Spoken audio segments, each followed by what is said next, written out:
안녕하세요. 강원석 목사입니다. 성경 오해에 답하다 10번째 시간 가나안 정복전쟁 여호수아서와 사사기에 대한 오해의 말씀을 함께 나누도록 하겠습니다. 여러분, 헤렘이란 단어 들어보셨습니까? 진멸하다, 완전히 받쳐지다 라는 뜻을 가지고 있는 히브리어입니다. 안티크리스찬들이 기독교를 공격할 때 늘 빠지지 않고 등장한 것이 바로 이 단어입니다. 그들의 의견은 사랑의 하나님이 어떻게 그렇게 잔인하고 모두 살해하라라고 명령을 할 수 있느냐에 대한 의문을 가지고 항의를 합니다. 또한 이런 하나님을 믿기에 기독교인들의 역사 가운데 수많은 전쟁과 폭력을 주도한 것이라는 주장을 펼칩니다. 여러분들은 어떻게 생각하십니까? 물론 이것은 성경에 나오는 헤렘의 의미를 제대로 파악하지 못해서 나온 의견입니다. 그러나 더욱 문제는 역설적으로 그 폭력을 옹호하고 합리화하는 근본주의적 시각이 교회 내에 존재한 데 있습니다. 가나안 정복 전쟁을 성전으로 합리화하고 악의 세력과 싸워 이기는 기독교적 승리의 모델로 이해하는 교회와 성도가 적지 않습니다. 어느 순간 기독교가 승리와 성공에 환장한 사람들로 비춰지기 시작한 데에는 이러한 영향도 한몫했습니다. 그리고 이러한 설교가 성경적이라는 그런 미명하에 강단에서 여전히 문제없이 통용된다는 것에 있습니다.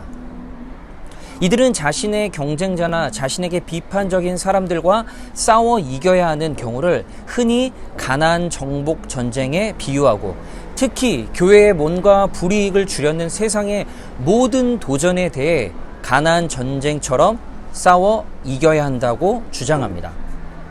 그러나 가나안 전쟁에 대한 이러한 이해는 여호수아서와 사사기의 메시지를 잘못 이해한 결과입니다.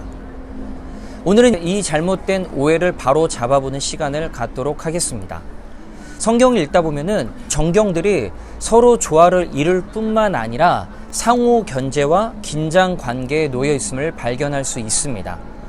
이것을 신학적인 용어로 종말론적인 긴장이라고 합니다. 주님이 완성하실 하나님 나라가 도래하기 전까지 이 세상은 아직 온전하지 못하기 때문에 여전히 불합리하고 상호 반대되는 이념들이 혼재해서 우리들의 삶에 영향을 줄 수 있다는 의미입니다. 대표적으로 열왕기와 역대기 그리고 잠언과 욥기 등이 있습니다. 이런 갈등이 실제로 존재하는 까닭은 성경이 하나의 목소리로만 기록되어 있지 않기 때문입니다. 물론 성경 전체를 관통하는 핵심 주제와 신학은 분명히 존재합니다. 하지만 성경이 그것으로만 구성되어 있는 것은 아닙니다. 성경 읽을 때 한쪽 이야기에만 집중하다 보면 자기 모순에 빠질 수 있습니다. 이런 관점에서 여호수아서와 사사기는 정경 안에서 서로 다른 이야기를 하는 책이라 할 수 있습니다. 두 책 모두 소위 신명기적 역사서로 분류되지만 그럼에도 하나의 목소리만 담겨 있지 않습니다. 둘 다 조화와 긴장이 공존하는 책입니다. 우리는 이스라엘의 가나안 정복 전쟁이 일사천리로 진행되었다라고 그렇게 쉽게 생각하고 있지만 여호수아서와 사사기는 사뭇 다른 두 가지의 그림을 우리들에게 보여줍니다. 하나는 여리고성 전투로 대변되는 이스라엘의 일방적인 승리를 그리는 여호수아서의 설명입니다. 다른 하나는 오랫동안 크고 작은 전투들이 반복되었지만 실질적으로 가나안 점령은 이루어지지 않고 도리어 상당수의 지파들이 전쟁이 실패해서 그 지역의 주민들과 섞여 살았다라는 이야기입니다. 이것이 사사기의 설명입니다. 여러분, 이 두 그림의 차이는 상당합니다. 어떤 면에서 보면 완전히 다른 이야기로 보일 정도입니다. 같은 역사를 말하고 있는데 한쪽은 승리를, 한쪽은 승리도 패배도 아닌 어정쩡한 상황을 그리고 있습니다. 둘 다 하나님의 말씀인데 어째서 다를까요? 바로 여기서 가나안 정복 전쟁에 대한 신화와 왜곡이 발생합니다. 앞서 언급했던 신명기적 역사서의 큰 뼈대는 이스라엘은 왜 멸망했는가입니다. 왜 하나님의 선민이라고 하는 이스라엘의 약속의 땅 가나안 땅에 도착했는데도 불구하고 이방인들에게 멸망당하는 사태가 벌어졌는지에 대한 분석과 답변이 역사서들 곳곳에 나타나 있습니다. 이 관점이 중요한 이유가 포로기 이후에 나라를 잃어버린 유대인들에게 하나님의 역사가 여전히 우리들에게 소멸되지 않았음을 말하는 근거가 여기서 출발하기 때문입니다. 그런 면에서 여호수아서와 사사기가 서술하는 가나안 전쟁의 차이는 두 정경의 주제 속에서 설명될 수 있습니다. 흔히들 여호수아서를 전쟁에 관한 책으로 생각하는데 아닙니다. 여호수아서의 주제는 하나님의 약속의 성취입니다. 이 약속이 성취될 수 있었던 것은 하나님께서 친히 그들을 위해 싸우셨기 때문입니다. 여호수아서를 보면 실제로 이스라엘이 한 일은 거의 없습니다. 이것을 극명하게 보여주는 장면이 여리고성 전투와 아이성 전투입니다. 여호수아서 전체에서 헤렘 전쟁을 보여주는 장면은 이 두 본문을 제외하면은 아모리 사람과의 전투와 하솔 전투 정도입니다. 그리고 뜻밖에도 이스라엘과 화친을 원하거나 그들을 적대하지 않는 사람들과는 전쟁을 하지 않고 그대로 함께 살았습니다. 분명한 것은 가나안 입성에서 이스라엘이 한 일이 거의 없고 모든 것은 다 하나님이 하신 일이었다는 것입니다. 이 전쟁은 하나님의 전쟁의 이야기입니다. 이것은 사실 창세기 15장에서 이미 감지된 바 있습니다. 하나님은 일찍이 아브라함에게 가나안 7족속으로 대표되는 가나안 땅을 훗날 이스라엘에게 주시겠다고 약속하셨습니다. 그때가 그 일이 일어나기 전 400년 전입니다. 이 본문에서 매우 의미심장한 내용이 담겨 있는데 가나안 땅에 이스라엘이 들어가는 것이 그 땅에 대한 하나님의 심판이라는 것입니다.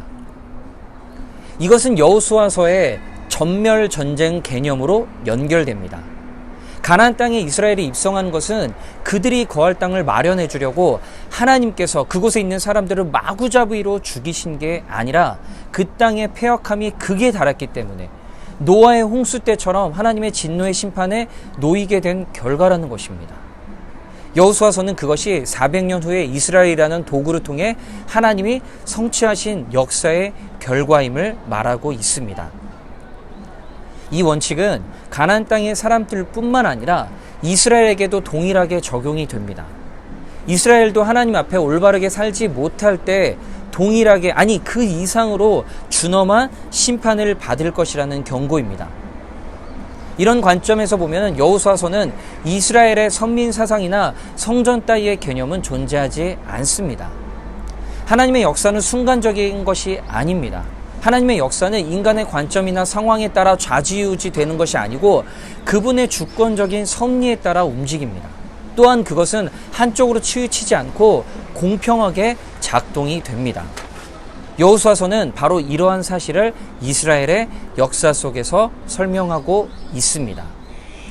하나님은 이스라엘의 편도 가나안 편도 아닌 이 세상의 창조주와 심판자이십니다. 이어지는 사사기에서는 또 다른 중요한 내용이 서술이 되고 있는데 여호수아서가 하나님의 승리를 말하는 책이라고 한다면은 사사기는 이스라엘의 실패를 분명하게 말하는 책입니다.